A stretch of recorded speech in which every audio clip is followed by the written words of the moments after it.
Good morning class. दिनांक 23/12/2020। विषय हिंदी।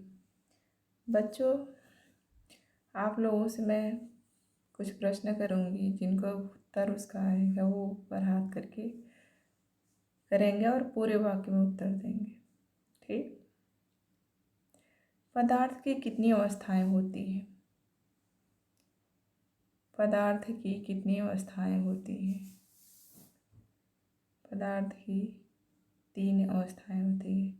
पदार्थ की अवस्थाएं कौन कौन सी हैं? पदार्थ की अवस्थाएं जड़, चेतन आदि होती है। ठीक। द्रव अवस्था का एक उदाहरण बताइए।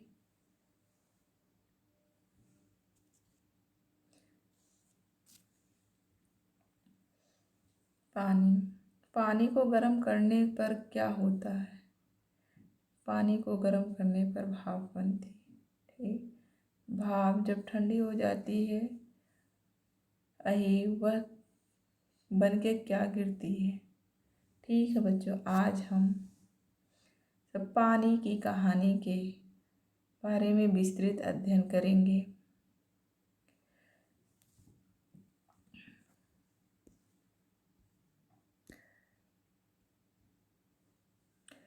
मैं आगे बढ़ा ही था कि बेर की झाड़ी पर से मोती सी एक बूंद मेरे हाथ पर आ पड़ी। मेरे आश्चर्य का ठिकाना ना रहा जब मैंने देखा कि ओस की बूंद मेरी कलाई पर से सरक हथेली पर आ गई। मेरी दृष्टि पड़ते ही वह ठहर गई। थोड़ी देर में मुझे सितारे के तारों सी झनकार सुनाई देने लगी। मैंने सोचा कि कोई वजह होगा। चारों ओर देखा, कोई नहीं। फिर अनुभव हुआ कि यह स्वर मेरी हथेली से निकल रहा है। हाथ ध्यान देखने पर मालूम हुआ कि बूंद के 2 कण हो गए हैं और वे दोनों हिल मिलकर यह स्वर उत्पन्न कर रहे हैं, मानो बोल रहे हो। उसी सुरीली आवाज में मैंने सुना, सुनो सुनो। मैं चुप था। फिर आवाज आई, सुनो सुनो, अब मुझसे ना रहा गया। मेरे मुख से निकल गया, कहो कहो। उसकी बूंद मानो प्रसन्नता से हिली और मैं बोली, मैं ओस हूँ, जानता हूँ। मैंने कहा, लोग मुझे पानी कहते हैं, जल भी। मालूम है, मैं बेर के पेड़ से आई हूँ। झूठी मैंने कहा और सोचा, बेर के पेड़ से क्या पानी का फव्वारा निकला।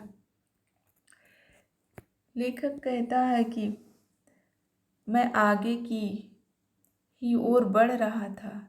एक पेड़ था, एक वृक्ष थी।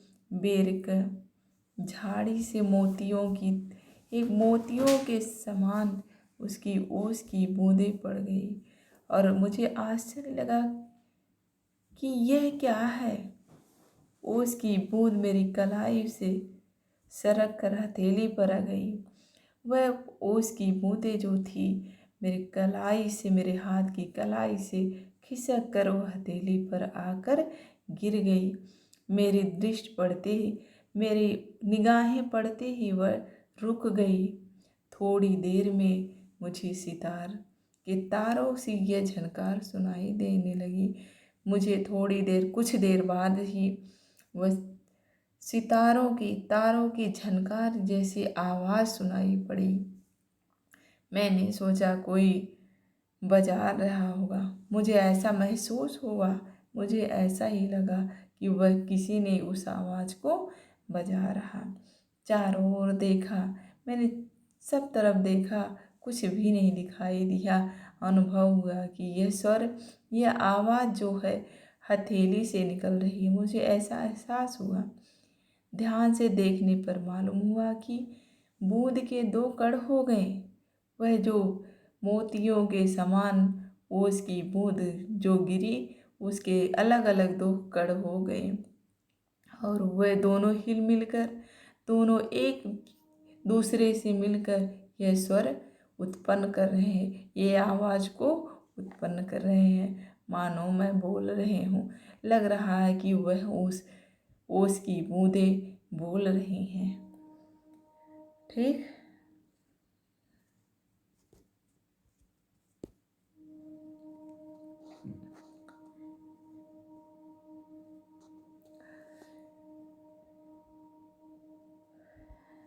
आगे बच्चों, उसी सुरीली आवाज़ में मैंने सुना, सुनो।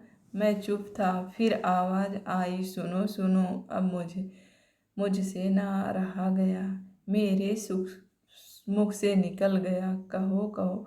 उसी सुरील आवाज़ से, उस मधुर वाणी से मैंने कहा, सुनो सुनो। ऐसा मुझे लगा कि सुन लो, मेरी आवाज़ को सुन लो। मैं चुप था, मैं चुपचाप था। लेखक कहता है मैं चुपचाप था, मैं कुछ नहीं बोल रहा था। फिर भी आवाज़ आई, फिर भी ऐसा मुझे महसूस हो रहा था, किसी की आवाज़ आ रही है। सुनो सुनो। उन बातों को सुनने के लिए मुझे इशारा किया जा रहा है। अब मुझसे ना रहा गया, मैं वह सुनने के लिए मैं एकदम लालायित हो गया, उसके बिना रह नहीं पा रहा था। मेरे मुख से निकल गया, कहो कहो। मैं अचानक बोल दिया, कह दिया कि कहो, उस बात को कहो, मैं सुनूंगा। ओस की बूंद मानो प्रसन्नता से हिली और बोली, मैं ओस हूँ। ओस की बूंदें जो थी, ऐसा प्रतीत हो रहा था कि वह खुशी से हिल गई और ऐसा लग रहा था कि वह ओस बोल रही है, मैं ही हूँ ओस, जानता हूँ। मैंने कहा जानता हूँ। लोग मुझे पानी कहते हैं, लोग मुझे ओस कहती है, लोग मुझे पानी कहते हैं, जल भी कहते हैं। मालूम है आपको ये बात?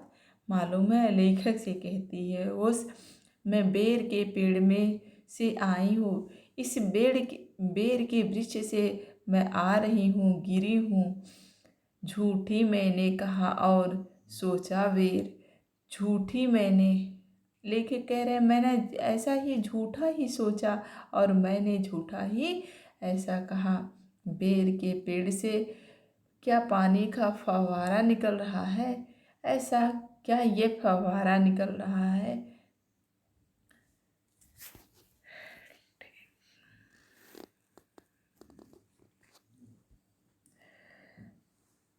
आगे बढ़ा ही था कि बेर की झाड़ी पर से मोती सी एक बूंद से मेरे हाथ पर आ पड़ी। मेरे आश्चर्य का ठिकाना ना रहा। अब मैंने देखा कि उसकी बूंद मेरी कलाई पर से सरक कर हथेली पर आ गई। मेरी दृष्टि पड़ने से ही वह ठहर गई। थोड़ी देर में मुझे सितार के तारों की सी झनकार देने लगी। मैंने सोचा कि कोई वजह जरा होगा। चारों ओर देखा, कोई नहीं था। फिर अनुभव हुआ कि वह स्वर मेरी हथेली से निकला। ध्यान से देखने पर मालूम हुआ कि बूंद के दो कण हो गए और वे दोनों हिल मिलकर यह स्वर प्रसन्न उत्पन्न कर रहे हैं, मानो बोल रहे हो।